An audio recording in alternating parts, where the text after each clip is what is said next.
tomorrow we could be something totally different than we are today. We're not afraid of it, and we embrace it.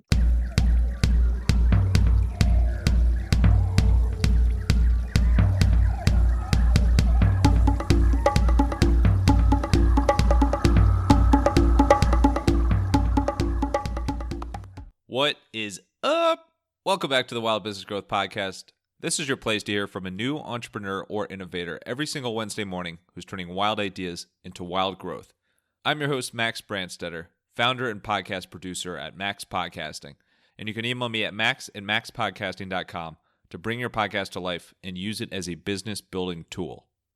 If you've listened to this podcast before, you know that around Thanksgiving every year, I like to do a special family or family business edition. Way back in episode 18, I interviewed my dad, Greg. In episode 70, I interviewed my mom, Joanne. And here we are today, episode 120, no relation to the alcoholic drink game. And we have some super special guests. My cousins, we'll call them my cousins, even though there's some technicalities there. But my cousin Ben Haber, technically second cousin, his father David Haber, who's basically my uncle, and his brother-in-law Phil Marcus. They are some of the awesome team behind J Marcus, a fourth-generation family business that has been around for, well, obviously 4 generations. And they have some amazing stories on how they've been able to grow and pivot over the years, what they do to keep their customers happy and fortify those strong relationships. And you might even get a shout out from my Aunt Pam Haber as well. Believe it or not, yes, Browns fans and Steelers fans can exist within the same family. On your mark, get set, J Marcus. Enjoy the show. Alrighty, we are here with a very special family business family edition of the Wild Business Growth Podcast, featuring, we have a Marcus, we have a couple Habers, the team that's very near and dear to my heart behind J Marcus. We have Phil Marcus, we have David Haber, and Ben Haber. How are you guys doing today? Great, Max. How are you? We're doing great. Doing great as well. I think off the bat, this is the most people we've ever had interviewed at the same time on the Wild Business Growth Podcast. So you guys are just setting records already. It's, congrats on all your achievements in the podcasting space. Well, we'll try and share the ball. Everybody gets it done. Exactly. Teamwork makes the dream work.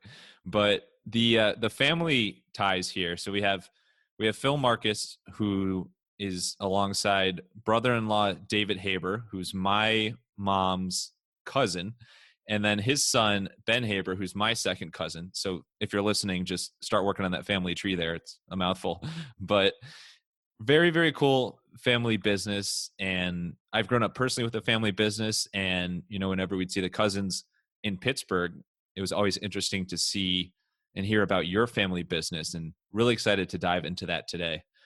Before we get into the business side of things, we'd just love to start off with kind of brief intros for each of you. So, Phil, we'll start off with you. How would you describe yourself, just in a quick 1 or 2 line way? What's something that people should know about you if they've never met you before? Well, Max, I think in terms of the business sense, I started as a lawyer. This was a family business that I came back to. We pretty much do everything. So soup to nuts, from banking to selling. If you were to describe me, I'm probably a utility infielder is how I would equate it to a sports analogy. I'm all for sports analogies. If you guys want, we could just do sports analogies this entire time, tie it together. We're all well versed in that space. So you're the utility infielder. David, what position would you be? Like to be the manager. I can pretty much orchestrate all aspects, and I'm not good at anything, but I can kind of bring things together. So you're a manager that's on the hot seat, but his team's getting by and has had a lot of success, I think. I'm only as good as the team. Right, a very selfless manager. How about you, Ben? What would you be? I'd probably go with outfielder. Probably center field. Always trying to get the ball back home when things are falling apart, got to make the long throw. So Exactly. Wow, this is incredible. I mean, I'm familiar with sports metaphors, but you guys articulated that incredibly well. Took it to the next level. I'm ready to actually play baseball now. Well, Max, one thing. The reason we brought up sports metaphors is that we're Pirate fans. So we don't know baseball that much. You're Pirate fans, aka you know what baseball is somewhat. You've seen some success once in the past 20 years, but it was a good year. It's funny. We'll obviously get into what you do in the sports world, and Pittsburgh's such a sports town. But it is funny that out of all the sports, baseball's the one you brought up right away. We're just trying to be nice because we know you're a Browns fan. So. Hey, we will get there. I love it. So that's kind of like who you are to begin with. Phil, you mentioned that you've been a lawyer. You've kind of been a lot of different areas of the business. When was it clear to you that you were actually going to come back and you were going to join the family business? It was in the mid 1990s, Max. I was at a point where I was practicing law in Philadelphia and looking at probably either staying in Philadelphia or returning to Pittsburgh. And the opportunity to join my father and Dave at that point was very enticing. And so it seemed to me that it was a good point to depart from the law. I had a 10-year career and felt like I had done about what I could do on the legal end, and then saw some business opportunities, and obviously to join in a family business was the calling. And what type of law did you do? Litigation. Got it. If you had litigation on your bingo card, then you've checked out today. David, how did you attract Phil to join the business? Was it because you were doing so poorly with the business? He's like, okay, I need to join it.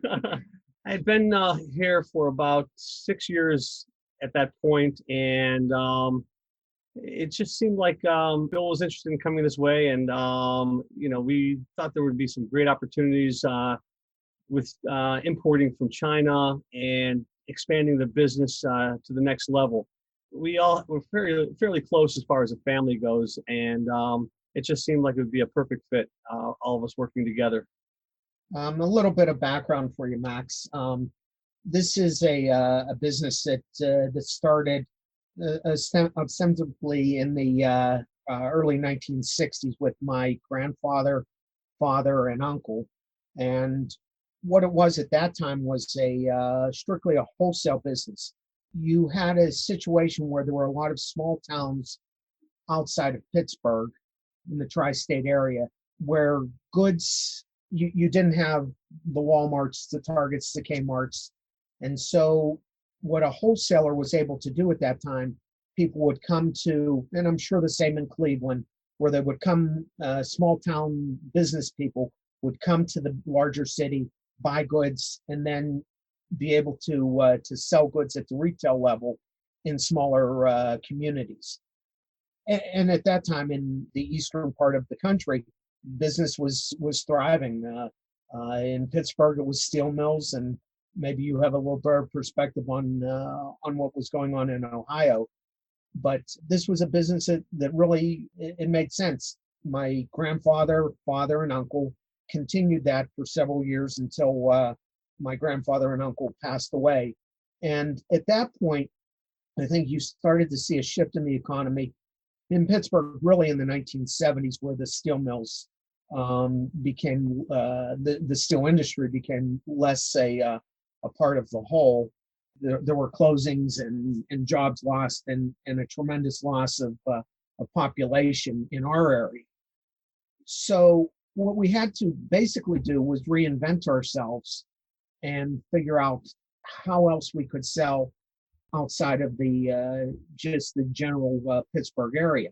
Initially, that became looking for retail customers across the United States. So what Dave really was instrumental in doing was getting us into larger national trade shows where we would exhibit and could appeal to a cross-section of the country, whatever the goods would be. When I came on in 95, we saw an opportunity to start importing from China. Hong Kong was just about to open up, and it gave us access to Chinese factories. So what we started doing was really make an emphasis on buying goods internationally, and just made us much more competitive, where we really could create a wholesale market. And I'd say that continued very strong, maybe until somewhere in the 2005 to 2010 range, where it just became increasingly more difficult to find small business owners, mom and pops.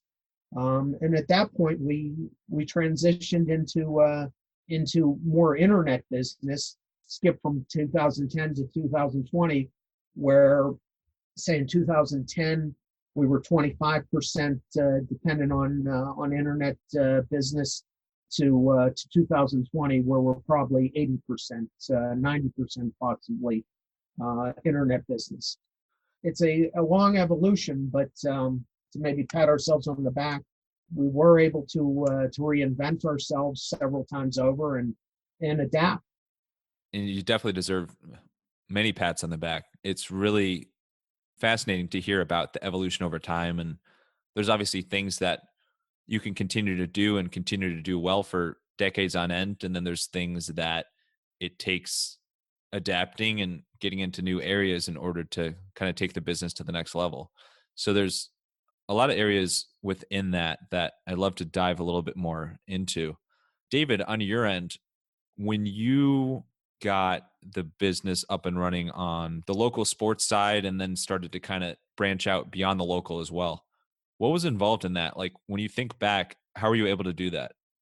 Well, by going to these trade shows and exhibiting with our salespeople, first of all, we had a very strong presence in the Pittsburgh tri-state area. So the Pirates, Penguins, Steeler merchandise, we pretty much are the main distributor for that.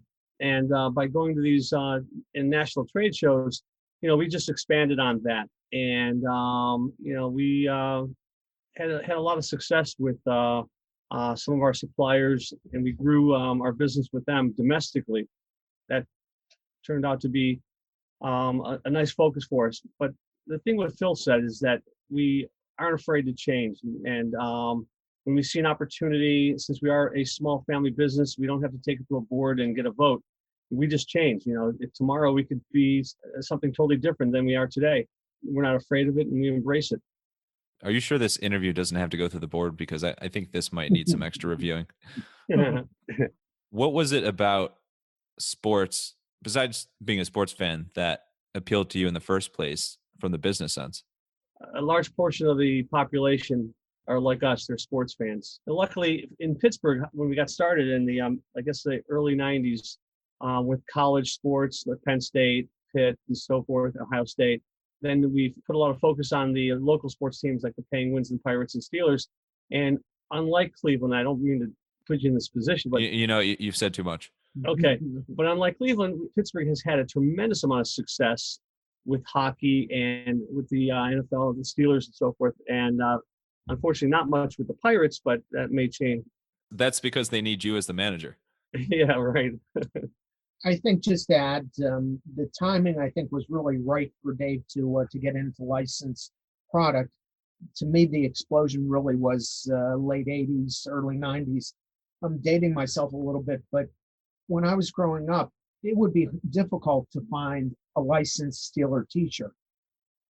And all of a sudden, that all changed.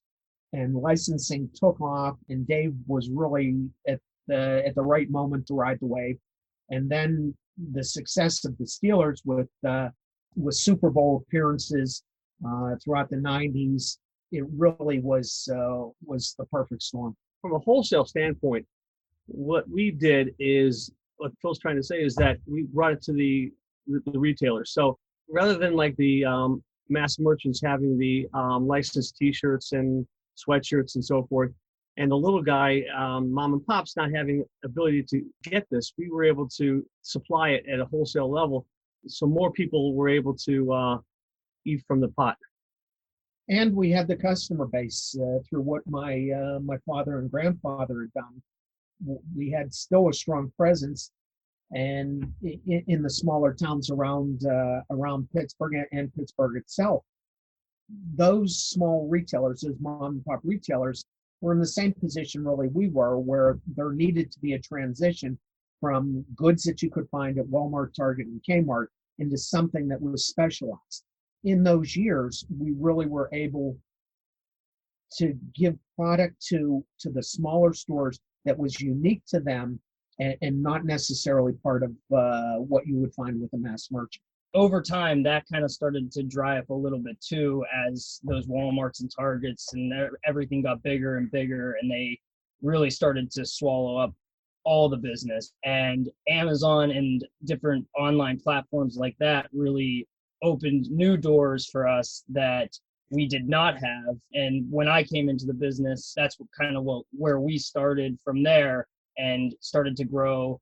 And as Phil said earlier, when we began, it was a small percentage of our business. And when we get closer and closer to 2020 to today, it has become a lot bigger of a part of our business. And we continue to every year be able to grow with this. And obviously that's where the tide is turning. And before COVID, it was already heading there. And I think all COVID really did was push it further and catapult it.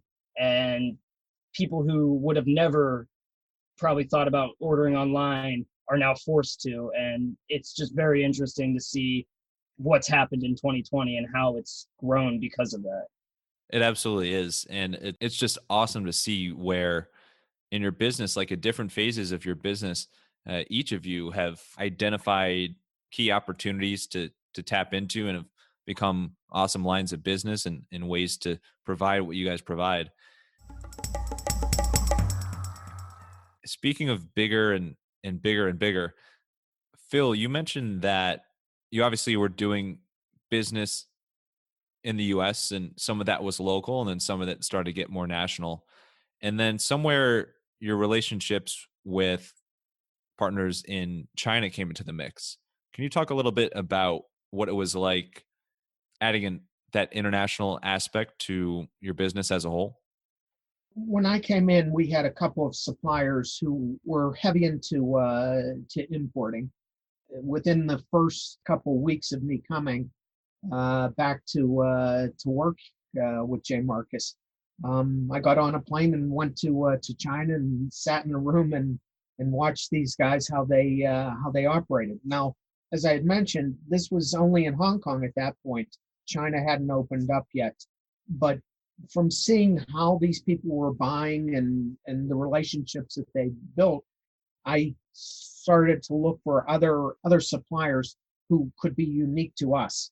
I really focused on the toy industry in the beginning. One of our main suppliers in the toy industry made a product called Billy Bass, and that really put us into the import business. The big mouth bat, the singing from the wall one? Billy Bass, yeah. Oh yeah, fantastic times. As I saw where we could make contacts and where we had, good relationships where people were bringing us fresh product, I continued to buy from those people. And the Billy Bass people, to this day, we maintain a relationship with them. Now, I will say, when China finally did open up, I think it's 97 or 98, very primitive type of factories that I'd walk into, and thinking about it now, it's just an amazing transformation of what happened in China. Now when we go, and we haven't gone this year, but I was making 4 trips to China a year searching out product. But anyways, you stay in a little small town in China, which is several million people, and Right. And you're staying in beautiful hotels. Well, the first years that I went, the air conditioning would be cut off in the middle of the night. You couldn't find anything on the menu that that you'd even want to even put in your mouth. The bathrooms were essentially outhouses. China became much more sophisticated and much more westernized, and we've had a good run with a lot of different types of product, starting with the toys, but it evolved into other things as well. I'm curious how you decide what is the next thing for J Marcus to focus on? And maybe it's not overall focus, but the next thing that, hey, could be a real business opportunity for you. It's called dumb luck. Yeah, a lot of guesswork and dumb luck. You guys have some die that you roll around the table and you're like, all right, let's try this time. Exactly. I think essentially that's it, Max. I always say we're not like a retailer who has to put underwear and t-shirts and socks, on the shelves. We can go out and buy whatever we have an interest in and whatever we think can be good product. And that's been an evolution. And you try, you dip your toe in the water and see how it is. And then, with any luck, you come back to it and come back to it again and ride it as long as you can. We've been very lucky. We have open doors and we have a lot of different customers that we're able to sell these products to. And that's one reason that we're able to, as Phil said, just be in a lot of different categories, because as long as it can sell, we're looking for it. And that's one thing that definitely makes us unique. And also, as the trends change, we can change spot on overnight. Not a problem to change quickly. So we can focus on our wholesale business, or we can focus more on our online. Sometimes both of them are clicking. Yeah. And I think that, says volumes about you as a family and as a company, that not every family, not every business would be open to adopting new things like that. Like you really have to stay agile, and what you guys have done is you've totally excelled at that over the years. And more recently on the digital side of things, so the online space, obviously e-commerce has been growing like crazy. Ben, when you joined, and look back to when you joined J Marcus and how big a part of your business the online space is now, how would you characterize what you and the team, the family, have been able to do as far as adopting e-commerce and creating relationships there?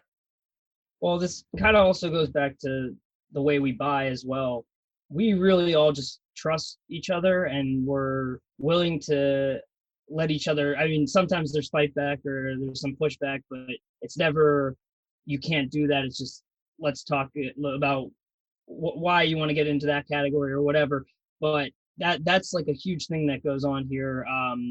Like I came in and it was never, like what's going on? Like it was, we're here to help. And if you need any help, great. If not, keep going. And it kind of started a little like slower at the very beginning. And as a team, we've been able to, because of what we buy, because of what my dad and my uncle buy, and what we bring to the table, we've just been able to really build a really great business out of it. Like you said, I mean, it's skyrocketing, and I think all online business really is. And we just luckily got in when we did. And but I like I said, I think the really great thing that happens here is that we all trust each other and we work very well together. That trust is so key. It's definitely difficult. It's definitely challenging to introduce something new to a company, a new line of business. What is it that has allowed all of you to accept these new lines of business as part of, the overall business, as opposed to being, what, this should spin off as a whole separate thing, or, hey, there's no place for that here? It's survival. As small business is in a very tough time right now. And I think unless you're willing to be flexible, at least from our perspective, it would be difficult to continue. I just think in terms of this year, where COVID pretty much gutted our wholesale domestic business, particularly in the Pittsburgh area, because say with the sports stuff that we sell, more and more businesses aren't there anymore. Doors are shut. They're open 2-3 days a week. People aren't allowed or discouraged from shopping. When that part closed down, had to look elsewhere, and that was more sales on the internet.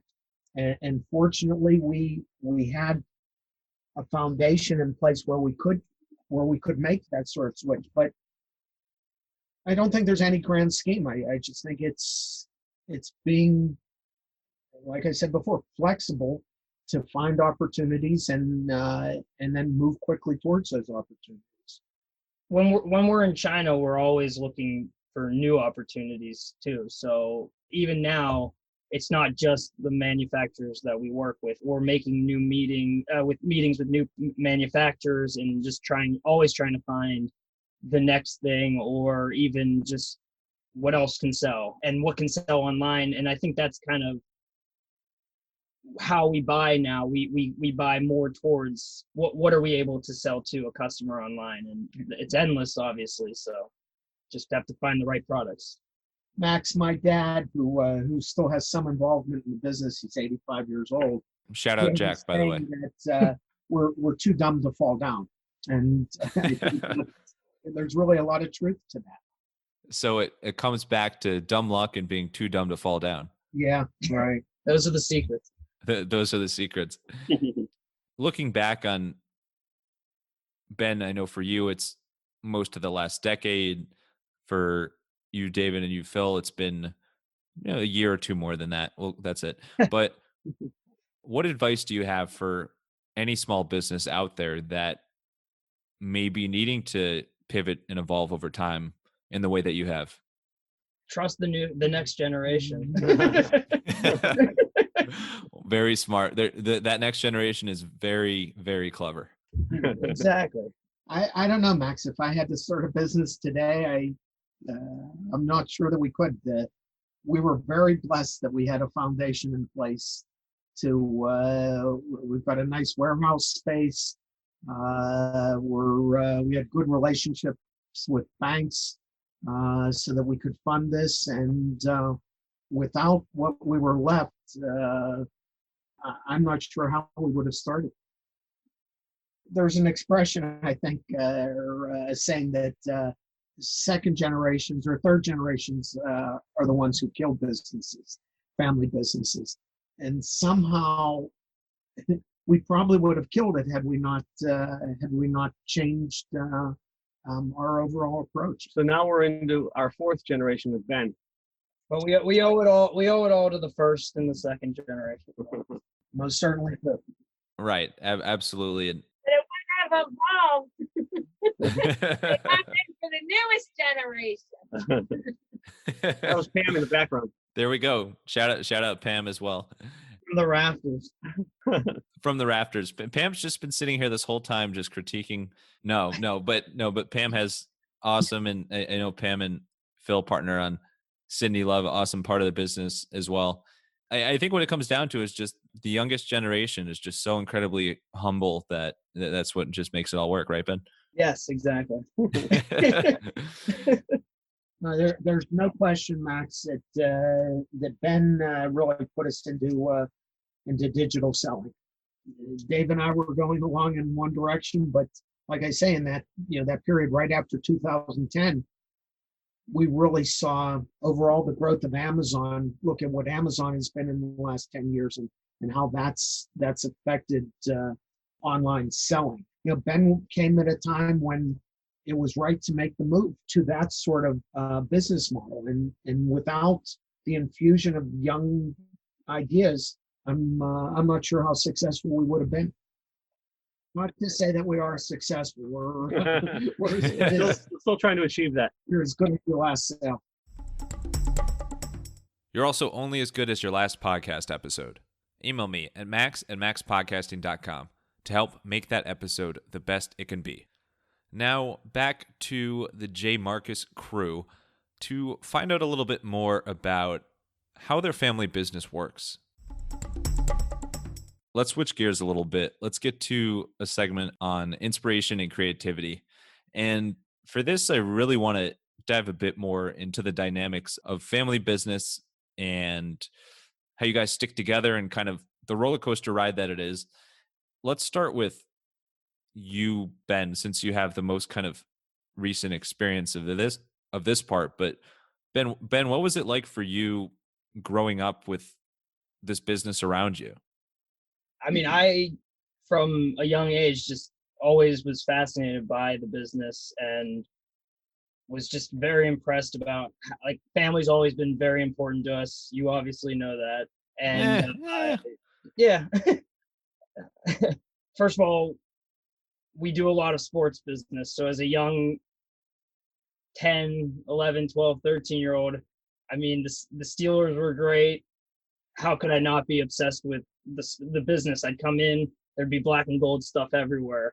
But beyond that, I always intrigued by it and always wanted to get into the family business. And in high school, I would come down and I would work on Sundays when we would come in before Steeler games, and I'd help pull orders. I would occasionally, I'd come down and help on unpack trucks and different things like that. And I just always was fascinated by the business and wanted to be involved. My grandpa is one of the most interesting people in the entire world, and working with him was always a goal. I love hanging out with my uncle. I love hanging out with my dad, and it just always seemed like something that I wanted to be a part of. Yeah, it's just, even if it wasn't going to be the same as when it doesn't look anything like it did when I was a kid, but I just always knew I wanted to be a part of the business, whatever it looked like. Yeah, well, you could feel the kid-like excitement and energy, and obviously there's so many great memories there. And I think it's definitely a good thing that you get along, or else this would be a very awkward interview. Usually we get along. Right, yeah. Most of the time. It depends on the result. Max, so we work like animals here. We work very hard, and we interact with each other. But then on the weekends, we'll still have Sunday night dinner as a family. Now you're going to make me hungry for the rest of this. How about on your end, Phil? So obviously, when you were growing up and when the business was starting, I mean, the business has changed a ton since then. What was your experience, kind of like what you remember from first hearing about the business and kind of experiencing it firsthand, even before you got involved with it?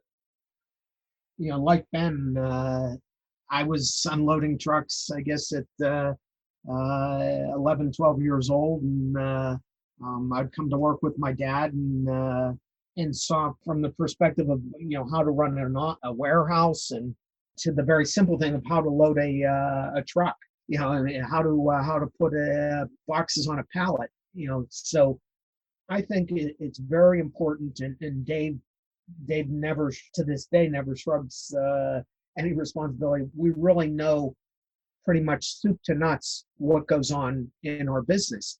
And like I said, from 11, 12 years old on, it just was very intuitive how my grandfather and my father wanted to run a business. And I think that carries on to this day. We may have changed product lines, but the basic way that we operate still is very similar to what it was from the 1960s. That's so cool. It's amazing that some things can be so entirely different in some areas of business, like weren't even conceived of back then, but yet some themes remain the same. And for you, David, you married into the business. Yes, I did. You had to think about it for a second. You had a bit of a different perspective. What was that like? I mean, when you and Pam started dating, did you know about the business? Was it something you were excited to get involved in? Like, not really. We were dating, and we were at college together. Cover your ears, Ben. So this is the G-rated. Off screen, I just did that. Yeah. So, my only focus at that time was graduating and moving to Pittsburgh to be with Pam. And then I moved here and started another occupation. And I guess probably about 2 years after we got married, I think, then my father-in-law had to have bypass. He went to Cleveland for a bypass surgery. So he asked if I would come down and help out, open up in the morning, and then come back in the evening and close everything up. And I did that probably for 5-6 months. And at that point, we decided that maybe this is the direction we would want to go. I had absolutely no idea what I was getting involved in, and the business that we were doing. I just didn't want to come to work and sit here and collect a paycheck. I felt like there was more to do. I kind of wanted to do something different and unique, and that's what Phil had mentioned earlier. That we started going from just a tri-state business to national, where we'd go to trade shows. So me, Phil, Ben, every time one of us came into this business, the focus was just not to be a lump on what's the word, lump on Just a lump in general. Yeah, just a lump of coal. Just not to come to work and collect a paycheck, but we wanted to somehow integrate something that we had into bettering the company. And that's what I did. And, I think that all goes back to the trust thing. I think it started with my grandpa, and I think he just always trusted us, and we trust. Everyone goes to him, and everyone goes to each other. And when I came into the business, I looked to my uncle a lot, and I looked to my dad a lot for advice. And that all started with Jack Marcus. He really trusted all of us, and was never afraid to let us try something different. Right. So we've got a blank canvas, and we'll throw some paint on it. And if it doesn't look good, we'll just paint over it. And we'll try something else. Right. And you have every color of paint imaginable. Mostly black and gold, though, I imagine. Yeah. Speaking of Grandpa, well, I guess Grandpa for you, Ben, but speaking of Jack Marcus, how did he help create that culture? Like, what did he do to kind of solidify that trust and energize you guys? Well, I mean, Max, this is something that I saw from a kid, but my dad had tremendous work ethic. It was a time when 7-day-a-week schedules were the only way that he knew to operate for years and years, up until I don't know. I suppose the mid '80s. It was 7 days a week for my dad. That sort of work ethic, I think, really is inspiring, and gives you a good sense of what it takes to be successful. We've cut back to, I guess, essentially, we are able to manage our schedules a little better, but it's putting your nose to the grindstone and getting it done. In terms of, a baseball analogy, if anybody remembers Pete Rose, I think my dad was. I would hope so. My dad was a Pete Rose type of guy, every day just gutting it out and giving everything, and whatever needed to be done to be successful, my dad was willing to do. And sometimes it's hitting singles and sometimes doubles, and if you hit the occasional home run, that's a great way to do business. But there never was a customer who came through the door that we felt was insignificant and not worth spending time with, and trying to make that customer successful. On a wholesale level, you're only as good as your customer is. So I think what my dad really was able to accomplish was just to develop a rapport with everybody who came through the door, whether it was the largest customer or the smallest customer.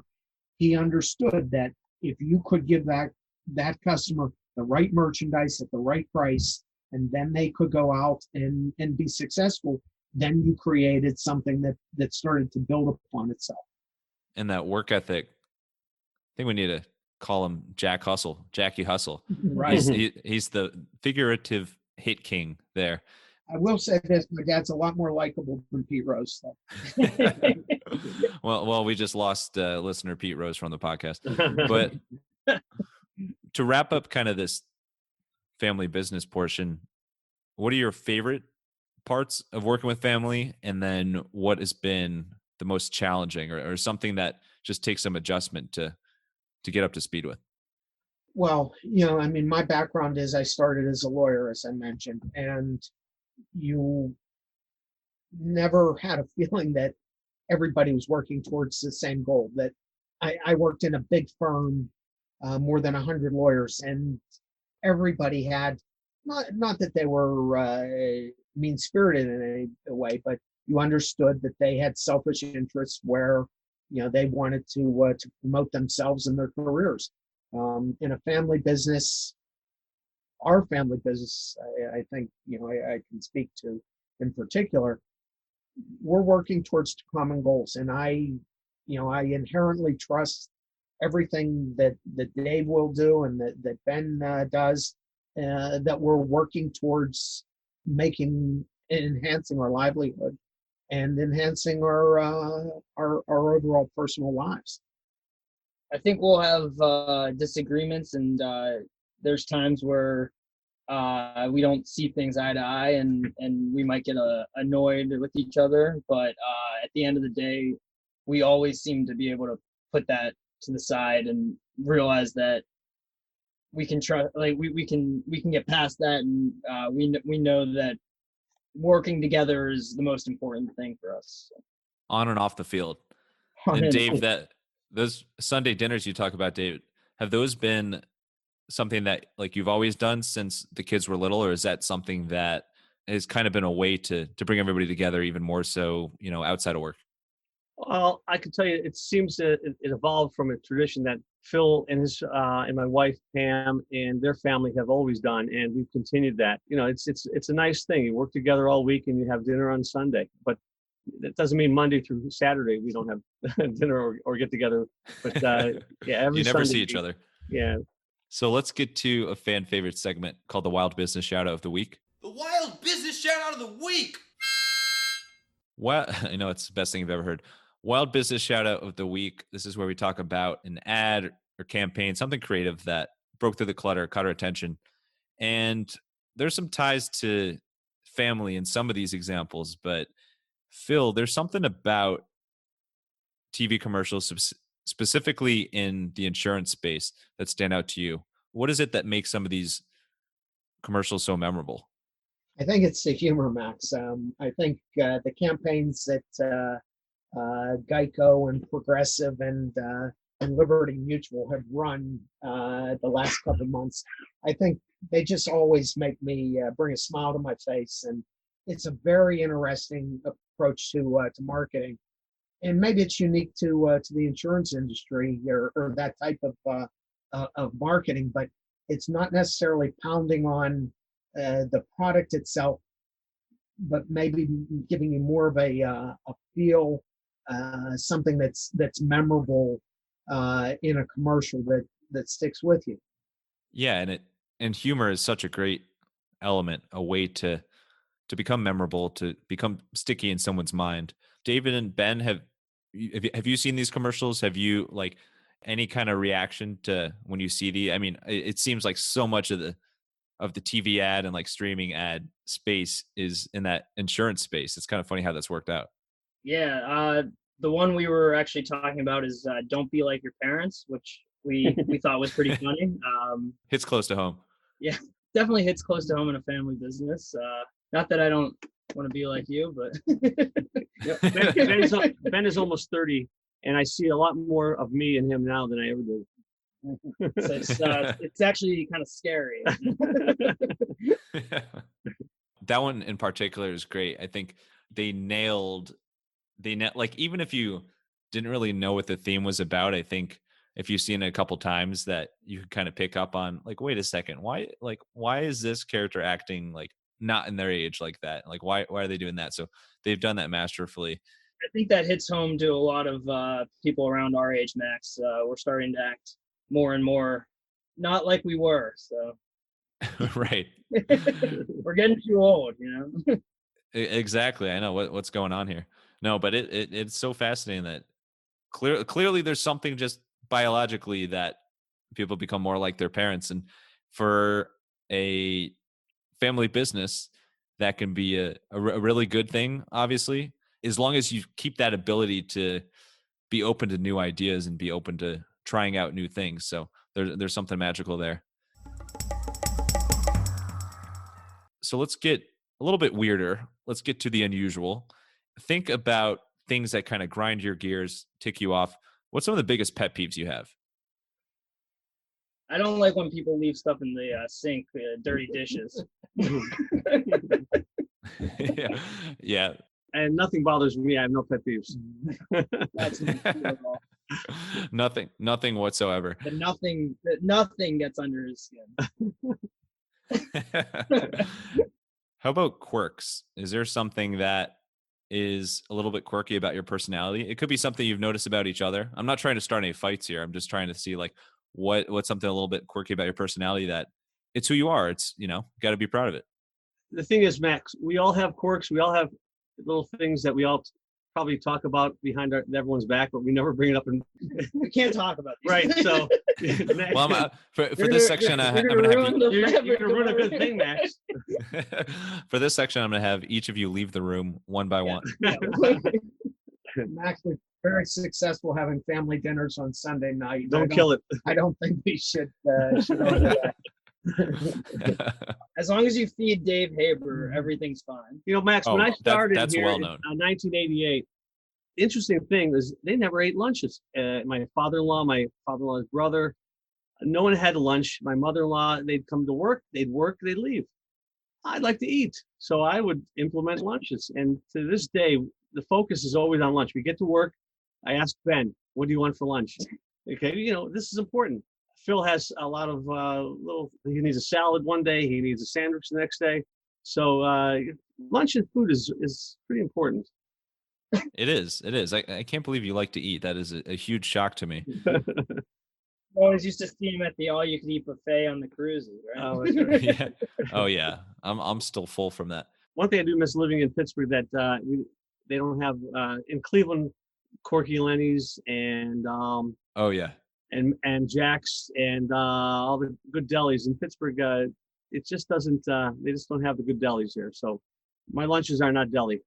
Right, but you do have Primanti Brothers, so you have fantastic sandwiches, but it's a bit different. Not quite the old famous corned beef and pastrami sandwiches and all that. How about weird talents? So other than eating extremely well, what is something that you're really good at, but it really doesn't have an impact on the business? It's just like, it could be something around the house, or it could be something watching sports, sports references, memory trick, whatever you want.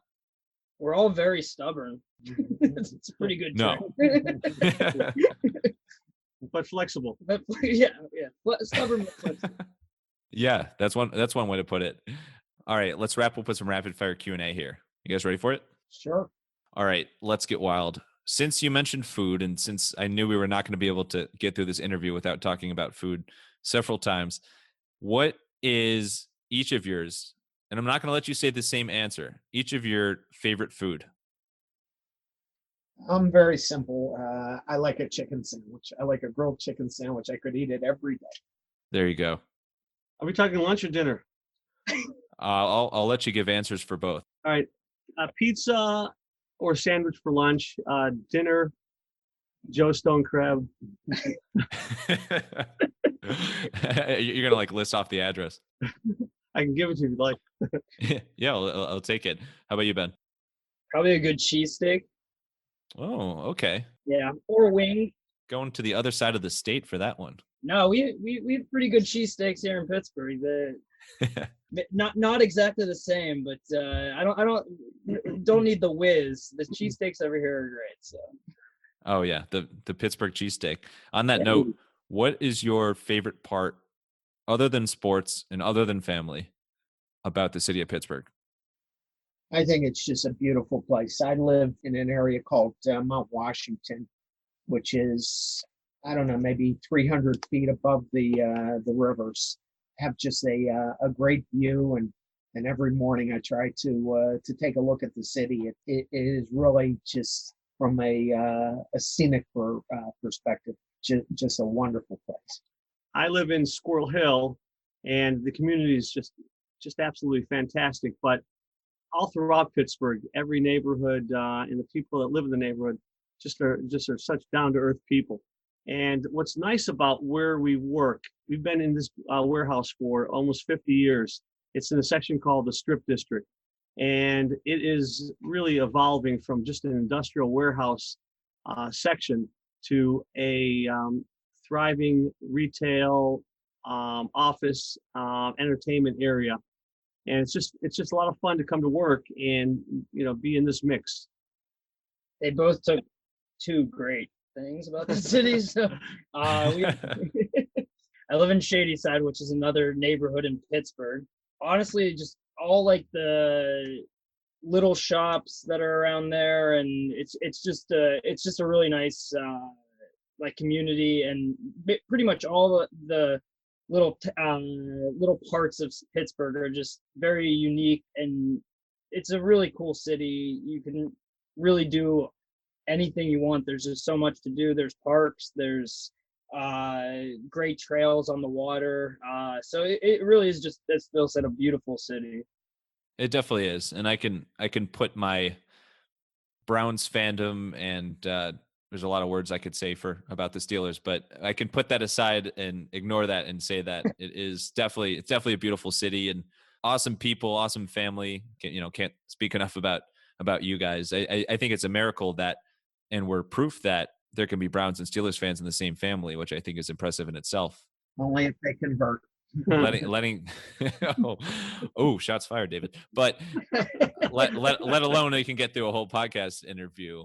It wasn't difficult for Dave to convert because there was no Cleveland team for a while. That's true. It's changed a bit.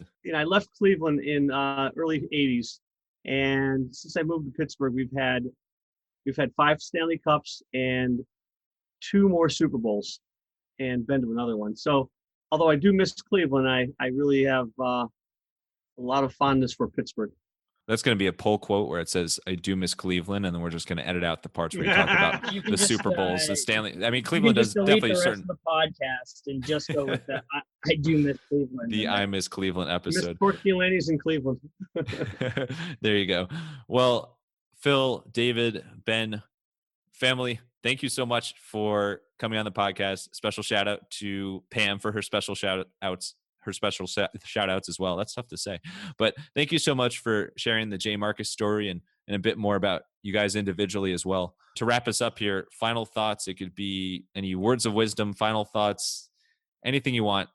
Thank you for indulging us, and I think it's difficult to talk about yourself for this length of time, but it is it's like sitting at the couch at the therapist. It's nice to be introspective and maybe take a step back and give you a chance to evaluate what your goals are and what you've been able to achieve and ultimately what keeps you going. And going and going and going. Thank you so much, Phil, David, and Ben, for sharing the J Marcus story, the family story, a lot more where that came from. And thank you, wild listeners, for tuning in to another episode. If you want to hear more wild stories like this one, make sure to subscribe to the Wild Business Growth Podcast on your favorite app and tell a friend or family member about the podcast. You can also find us on Good Pods. And for any help with your podcast, you can check out MaxPodcasting.com. Until next time, let your business run wild. Bring on the bongos!